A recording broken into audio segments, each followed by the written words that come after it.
Hi, I'm Hal Varian. I'm the Chief Economist here at Google. Google uses an auction system to rank the ads that appear in the search results page and to determine the cost for each ad click. In this talk, I'll take you through a general overview of how the ad auction works. First and foremost, Google users want ads they see to be relevant. They don't want to be bothered with ads that aren't closely related to what they're searching for. And advertisers want to show relevant ads so users will actually click on them. Meantime, Google wants to provide a good experience for users and a good value to advertisers so they come back and use their services again in the future. Now, I'd like to walk you through what a traditional auction looks like. Say we have 4 advertisers competing for space on the search results page, and each has indicated a different amount they're willing to pay for a user to click their ad and visit their website. $4, $3, $2, and $1. I'll refer to these amounts as the bids. Now, in a traditional auction, ad positions will be determined exclusively by bids. The highest bidder would get the first position, second highest bidder the second position, and so on. Google uses a variation of what's called a second price auction. And in a second price auction, the buyer doesn't have to pay their full bid. They only have to pay the amount of the next highest bidder below them. So in this particular case, the first advertiser was bidding $4, but they'd only have to pay $3, which is the bid of the second highest advertiser. Same thing applies to advertiser 2 and to advertiser 3. This design allows each advertiser to bid their true maximum willingness to pay for a click, but they only have to pay just enough to beat the competition. Now, in our Google auction, advertisers only have to pay when they actually receive a click, and the order isn't based just on bids. Why? Because we want to show more useful ads in a higher position on the results page. Because users want to see relevant ads. Advertisers want to present relevant ads to users, and Google wants both advertisers and users to have a good experience so they come back and continue to use our system.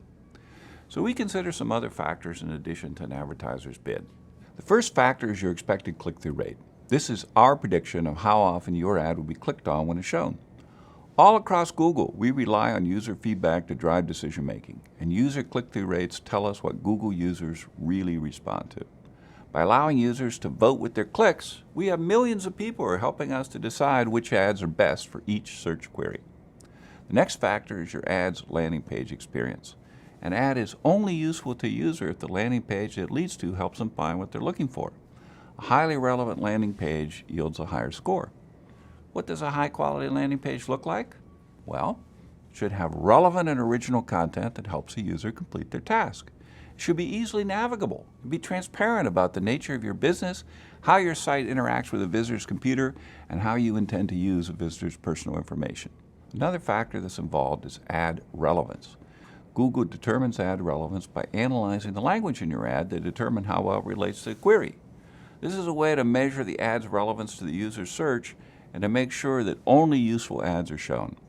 It also prevents advertisers from simply paying their way onto search that's unrelated to their product or service. Your expected click-through rate, the landing page experience, and the ad relevance are all factors that describe the quality of your ad. We also consider the expected impact of any ad formats that may show with your ad.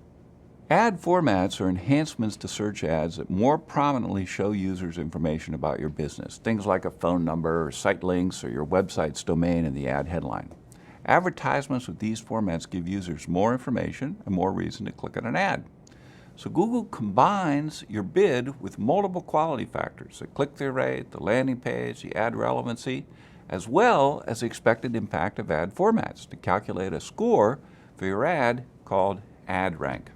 Let's go back to our 4 sample ad buyers and see how their ad rank compares. Here are 4 advertisers. They're bidding $4, $3, $2, and $1. Their ads had different quality: low, high, high, and medium. They also implied different formats with varying impact. First ad doesn't have any formats enabled, so it has no expected format impact.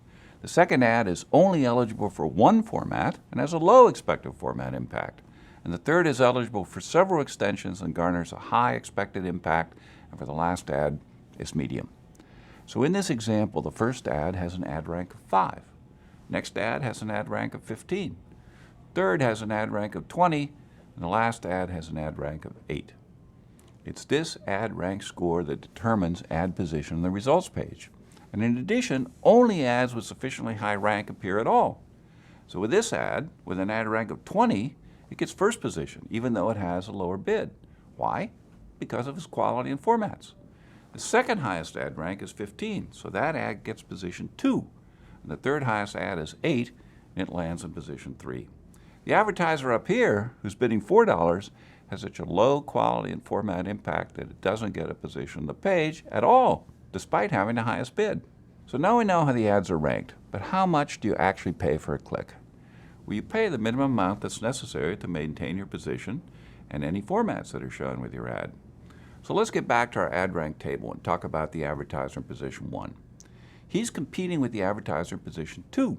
So the amount he has to pay is going to be just enough to beat the ad rank of the advertiser in position 2. For example, although he bid $2, he could have bid as low as, say, $1.73, and he would still have outranked the advertiser immediately below him. So that's what he'll pay for a click, $1.73. Similarly, the amount that advertiser in position 2 has to pay is the minimum needed to beat the ad rank of the advertiser in position 3, and so on down the page. So in this example, the top-ranked advertiser winds up paying less than what he was actually willing to pay for a click. And it's the same for the other advertisers as well. All right, let's talk about how advertisers can influence their cost per click and ranking in the auction. By improving your quality or adding ad formats, you can potentially improve your ad position. You could also end up paying a lower cost per click. So let's take a look at the advertiser in position 2. Suppose she improves her ad landing page. Now her ad rank goes up to 18. Her position here doesn't change, but what happens to how much she pays per click? Before, even though she bid $3, she only needed to bid, say, $2.68 to beat the ad rank of the advertiser immediately below her. So that's what she paid, $2.68. But now that she's improved the quality of her ad, assuming everything else stays the same, she could have bid as low as, say, $2.42 to beat the advertiser below her. So her cost per click goes down to $2.42. Why? Because the price an advertiser pays is partially based on her ad quality. Now imagine this advertiser wants to move to a higher position. So she increases her bid to $3.50. Now her ad rank goes up to 23. That's enough to give her a highest ad rank and to move her into position 1. And what does she pay? The amount that would be just enough to beat the ad rank of 20 below her. Assuming everything else stays the same, that might be, say, $3.38 in this particular case. So to wrap up, why do we handle ad ranking and pricing this way? Like I said at the beginning, it all goes back to the ecosystem Google, our users, and our advertisers all live in. When users see better ads, they're happier, and they're more likely to actually click on those ads, and that makes advertisers happier, which makes Google happy, because with happy users and happy advertisers, we get more people using our system. If you have more questions or want more information, please visit adwords.google.com/support. And thanks for your attention.